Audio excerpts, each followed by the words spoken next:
Welcome to the Tipping Point Show. I'm Jimmy Evans. I'm so glad that you've joined me today. Have a great teaching called the Harvard Prophecy. I want to give you, and I'll get to that in just a second. Also in the subscriber portion, I'm talking about starvation. I'm talking about famine and some very, very serious things that are happening all over the world related to the drought that's happening in America and also many places in Europe, and other things that are threatening the world food supply. Very quickly, the world is going to go into a crisis, and this is not anything that can be prevented in the near term because of the seriousness and the global nature of what's happening. I'm talking about that, plus I'm answering questions from our subscribers. This is in the subscriber portion, but right now I want to bring this teaching called the Harvard Prophecy. Now, when you think of the word prophecy, you think about the Bible or some godly person with a prophetic gift. But in this program, I want to talk about a very important prophecy to America that was given by a secular sociologist from, of all places, Harvard University. And every word of his prophecy has come true in our day. And he's a Harvard sociologist named Carl Zimmerman. Now, he wrote this book. This is not a book. It's actually a study that he did called Family and Civilization. But 1947 is when his study came out, all of his research. Unbelievable amounts of research that he did into the family and history. Now, why was he publishing his research in 1947? It's because he was very concerned about the secularization of America. At the same time that Carl Zimmerman was publishing his research from Harvard University, there was another school of sociology in Chicago, the Chicago School of Sociology, and very, very liberal. And they wanted to liberalize marriage and family and society. And he was warning, and the liberalization of America that we see today began back in the 30s and 40s. And that's hard to believe, but it's true.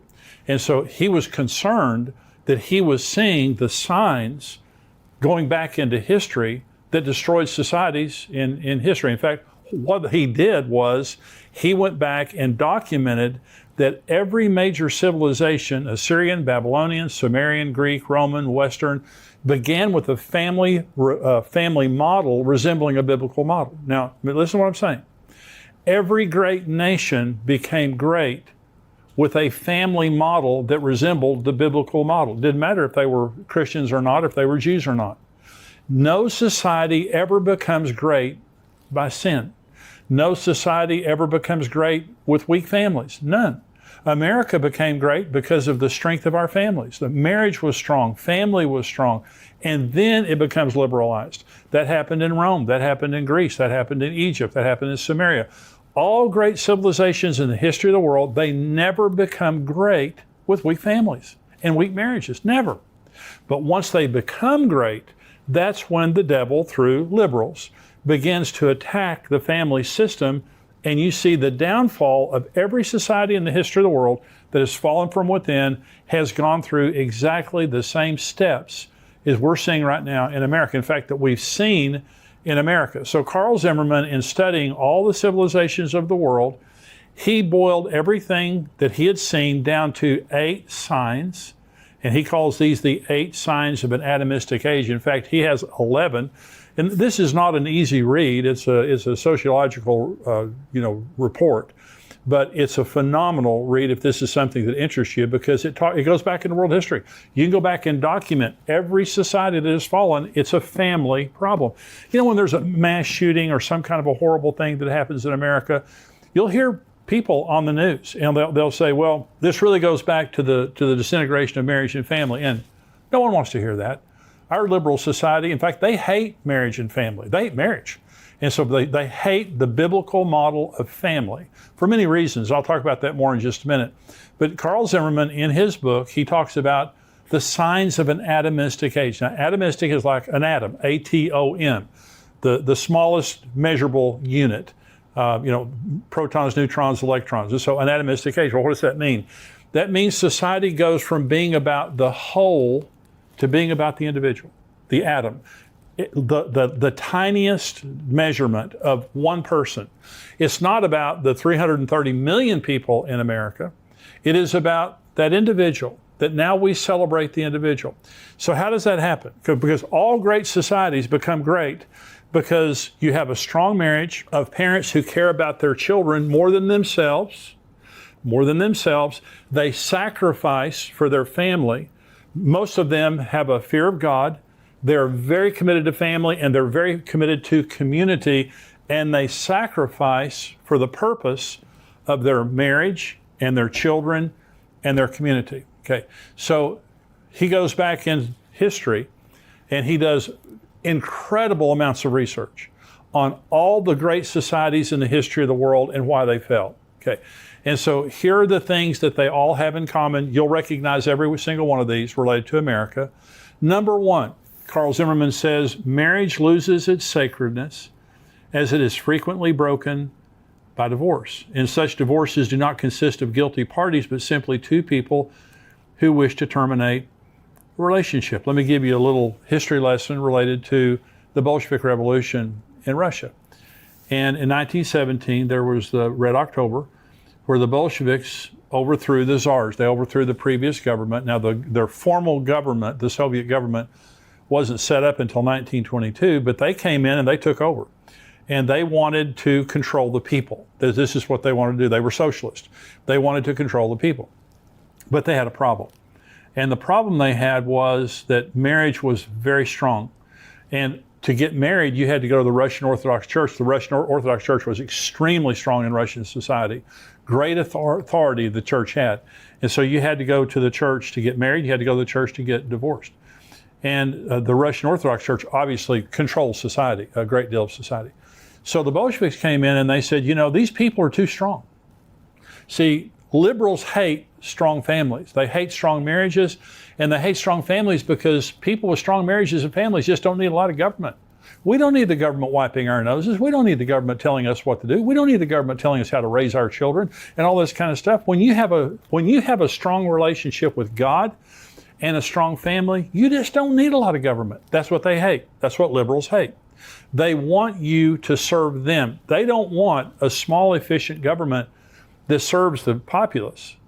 They want a population that serves the government, and the government has all the power. So the Bolsheviks came in and listen to what they did. They said, we have got to diminish the power of the church, and we have to diminish the power of the family. So here's what they did. They passed no-fault divorce, number one.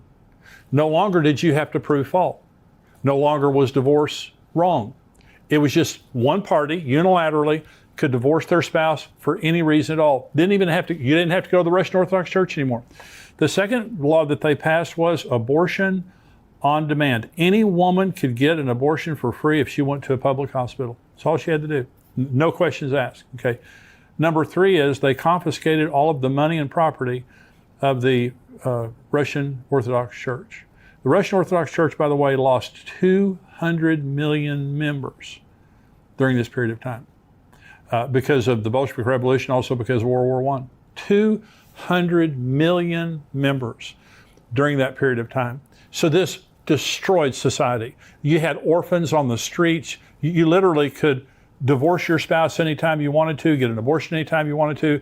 It destroyed the Russian society, and that's exactly what they wanted, because now marriage was no longer sacred and something connected to the church. It became all about the individual. Okay. Number two, sign of an atomistic society, is the traditional meaning of marriage is lost. Alternate forms of marriage arise, and individualized marriage contracts are advocated. Pseudo-intellectuals, now by the way, this is Carl Zimmerman now. Carl Zimmerman called liberals pseudo-intellectuals. I totally agree. They begin to theorize that in order to save marriage, its form must be changed to a less strict, looser, and more companionate structure. Shacking up. That's all it means. It just means live with anybody that you want to live with. Marriage doesn't mean anything anymore. God is, by the way, the word sacred means God is in it. So God isn't in marriage anymore. It's about you. It's not about God. It's not about society. It's not about your children. Okay, because we all know that children are better off when their parents are together. It's not about your children. It's about you. Atomistic. It's about the individual. Number three, sign of an atomistic age. The feminist movement abounds in the atomistic age. Women lose their inclination for childbearing and rearing, and the birth rate decreases. Did you know? Of course, we've seen liberalism in America for decades. Betty Friedan, the founders of, the women's movement, they said that women will never be free until marriage is abolished. They hate marriage. Liberal women hate marriage. Okay, National Organization of Women. And so Gloria Steinem, all the women who started that movement, how are women doing today as opposed to 50 years ago? You say, well, women are free. Are they? Are they happier? They're not happier. They're more single, and they're not having children because marriage puts women in a place where they feel safe having children. Marriage creates a bond between parents, not just between people, but between parents, so that their children are secure in that marriage, and they're going to have children and grandchildren and have a family that's secure because of the security of that. So when marriage goes away, women don't want to have children anymore. And so the birth rate in America is dropping every year, and it's now the lowest in American history. Then you begin to depopulate, okay? Like Japan, like Sweden, like many nations in the world now they're not having enough children to replace themselves, so now they're actually depopulating. That's the beginning of the end. Finally you just don't have any people. Okay, number 4, there's an increased public disrespect for parents. You can check that box. Parenthood and authority in general, so that parenthood becomes harder for those who still try to raise children. Now parents are demonized. There's a disrespect for parents. Look at what's happening in America today, where public schools are trying to take children and transition them without their parents' knowledge. Abortion without their parents' knowledge. Parents are no longer an issue. Parents are no longer respected by the kids or by society at large. Number 5, there's an increase in juvenile delinquency, promiscuity, and rebellion. This has exploded in our society. See, when I was in Africa, Karen and I went to Africa with her parents, our whole family. And one night we were sitting and talking with our guides, the guides who took us into the bush with all the wild animals.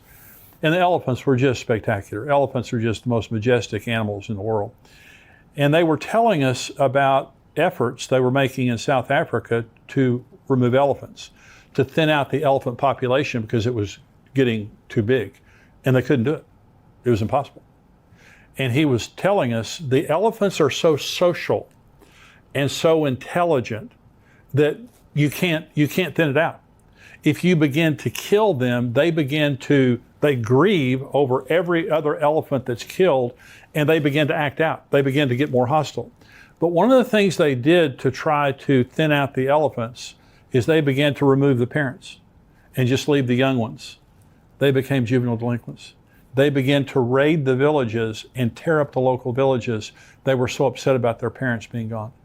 When you disrupt the home and you say, oh, marriage isn't important, who cares, just do what's easy, just be companions, just move in and out, and drag your children along with you, those children get damaged, then they begin to act out and take drugs and become immoral and begin to be violent and things like that. You see it all over America today like never before. Number 6 sign of an atomistic age. And remember, I just want to remind you, this was Rome, this was Greece, this was Egypt, Samaria, all these different places where this happened. This isn't just America. This is world history. This is what Carl Zimmerman was saying. If you want to liberalize the marriage and family laws of America, this is the price you're going to pay. This is world history. And he wrote it as a report. This is a prophecy. This is a prophecy that has come true in our day. Number 6, the hostility of pseudo-intellectuals to the traditional family soon spreads to the common people, sealing the doom for the society. Okay, again, pseudo-intellectuals, that's what he calls liberals. Okay, so the hostility of pseudo-intellectuals to the traditional family spreads to the common people. So I'm the president of XO Marriage. My son is the CEO of XO Marriage. We do marriage all over the world. We're the largest marriage ministry in the world that we know of. Okay, so marriage is what we do. So we were having a conference, big conference, thousands of people flying in to go to this conference. And so, and a couple told me this story. They were checking into the hotel in the town that we were having, in the city we were having our conference. And they went to the counter and they were checking in, and the guy behind the counter said, "What are you here for?" And they said, "We're here to go to a marriage conference." And he started laughing. He said, "Do people really believe in marriage anymore?" We said, "This couple." And they said, "Well, we do." The guy behind the counter, do people really believe in marriage anymore? This is again, the end game that the devil wants is to take the first institution that God ever created. Marriage is the first institution that God ever created in Genesis chapter 1, Genesis chapter 2. It's the foundation of every other institution. You can't take marriage out and keep society going. It's the foundation of society, God and marriage. We'll be right back to our teaching for today, but before that, I wanted to let you know about the sponsor of today's program, ExpressVPN. ExpressVPN helps you anonymize much of your online presence by hiding your IP address, a unique identifier that every device has that allows big tech to match your activity back to you. Visit expressvpn.com/endtimes right now to secure your internet connection. That's expressvpn.com/endtimes. Number 7, sign of an atomistic age. There's an increased acceptance of adultery. Increased acceptance of adultery. Number 8, there is a tolerance for and spread for sexual perversions of all kinds, especially homosexuality, but including others such as rape and incest. And this generally marks the final stage of societal disintegration. We're way past that. We've got transsexualism. I had a friend of mine, and I was preaching for him in Florida, and we were sitting and talking before I went out and preached, and he said, I'm calling an emergency meeting of the church tonight to talk to the parents. And I said, what? And he said, my son is in high school. And he said, Jimmy, you can't even comprehend the perversion and degradation that's happening sexually in the high schools. That was 10 years ago. And he told me, and I'm not going to repeat to you what he told me. It's the most unbelievable.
But what he said is, no longer are you a homosexual or a bisexual, you're a pansexual. And Miley Cyrus, I think, was the first one I heard that said this. Pansexual meaning, don't put a definition on me.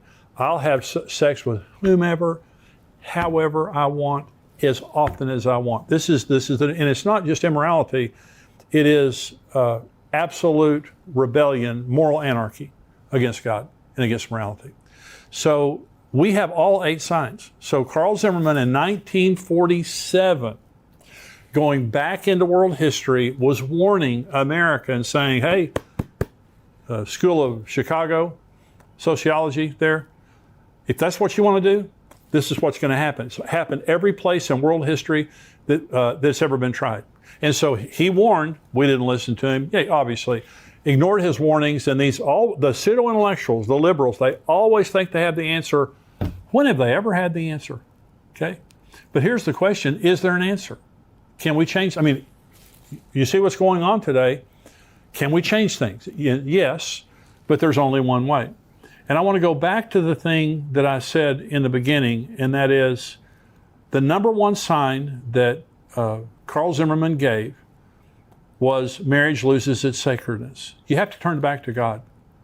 When marriage loses its sacredness, it's because you no longer see it as God being in it. Now, in Matthew 19, this surprises some people. In Matthew 19, Jesus is confronted by the Pharisees. Now, the Pharisees believed in her-fault divorce. Okay? Not no-fault divorce, her-fault divorce. Women were owned. Women were chattel. They were property. Women didn't have rights. Men had all the rights. Listen to the context of Matthew 19. The Pharisees also came to him, Jesus, testing him and saying to him, is it lawful for a man to divorce his wife for just any reason? And he answered and said to them, have you not read that he who made them at the beginning made them male and female? And said, for this reason a man shall leave his father and mother and be joined to his wife, and the two shall become one flesh. So then they are no longer two, but one flesh. Therefore, what God has joined together, let not man separate. Now they're coming up and they're asking Jesus an honest question. If she burns the biscuits, can I put her away? If I just get tired of her, can I put her away? Because that's what they believed. They believed that for any reason at all, their wife did not please them. They just sent her down the road. And all a man had to do to divorce his wife was write down on a piece of paper, I divorce thee, walk to the front door, hand her that piece of paper. She left without children, without furniture, without money, without anything. Typically to go back to her family in shame. So women is a horrible place for women to be. And Jesus said, that's not the way God created marriage. You be careful. What God has put together, what God has joined together, let not man separate. So in a functional society, you don't mess with marriage because God is in it. You don't go into a mother's womb and take a baby out because God is in it. See, sacred means we begin to see God in society. We see Him. But when you secularize a society, it means you sanitize God away from it. And that's exactly what's happened in America.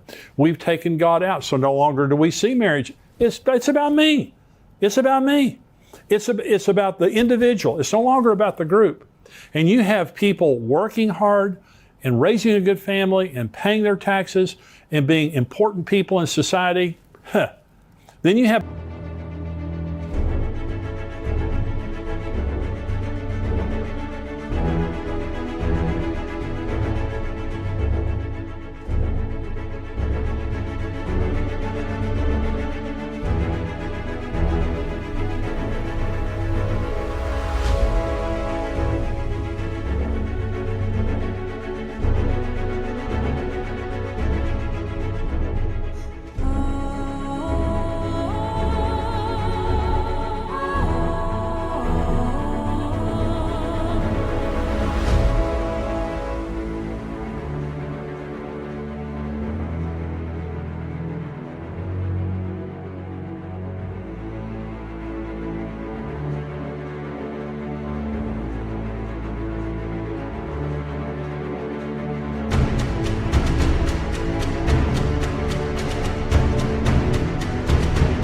person over here who's a pervert and comes out and says they're a pervert, and they go, oh, you're such a hero for being a pervert. And I was going, no, you're a pervert. We've taken the wrong and made it right, and the right and made it wrong. We've taken people who destroy societies and celebrate those people, and take people who build societies and begin to persecute those people. This is what's happening in America today. And so I'm saying, we go back into history. History is not on the side of liberals. Liberals don't like history. In fact, you look at socialism, and I was in church last Sunday morning, and Ed Young, who's my pastor, was preaching on wokeism, and he was talking about the lie of socialism. And you go back to Marxist Karl Marx. Karl Marx lived in London. He lived in a capitalistic society, and everything he did was paid for by a rich capitalistic friend of his. He never had to live under his stupid beliefs. He was a theoretical economist. He had theories. Every place his theories have touched have been destroyed, and 120 million people have lost their lives because of Marxist socialism. And so it's a lie. They can't build anything. They can just tear stuff down. And so in every society where God is working, in every society that is growing, there's some type of a family system with strong marriages, strong families, strong community of God-fearing people. That's what they all have in common.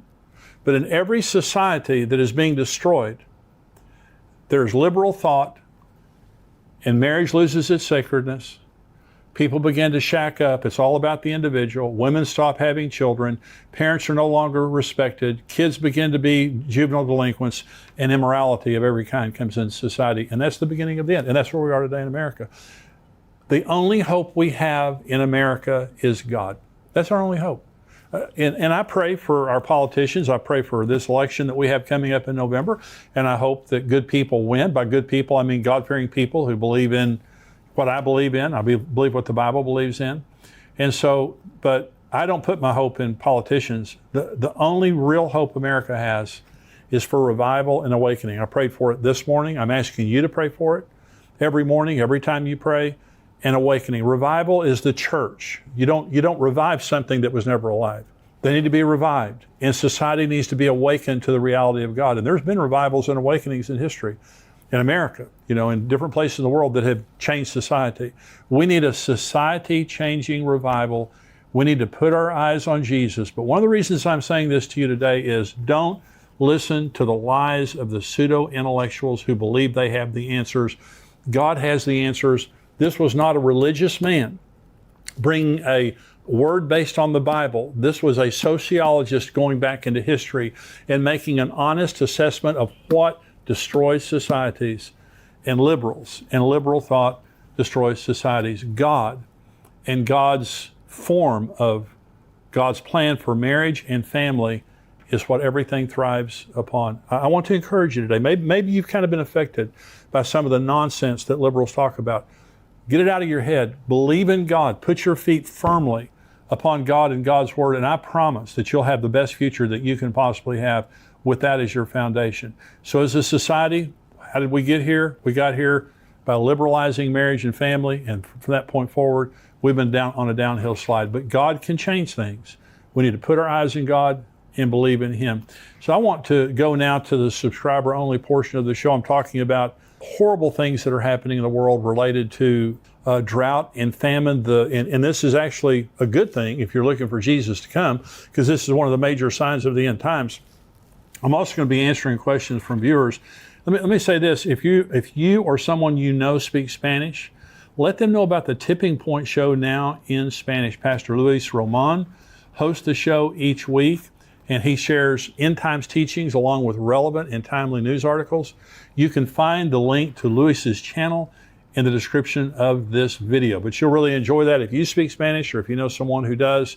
Stay tuned if you're a subscriber. Now, if you're a subscriber, you cannot watch the full episode on YouTube. You have to go to endtimes.com or respond to the email that we sent you. If you're not a subscriber, $7 a month, $77 a year, you get the entire podcast here, plus you get all the other emails and videos that come out all week long.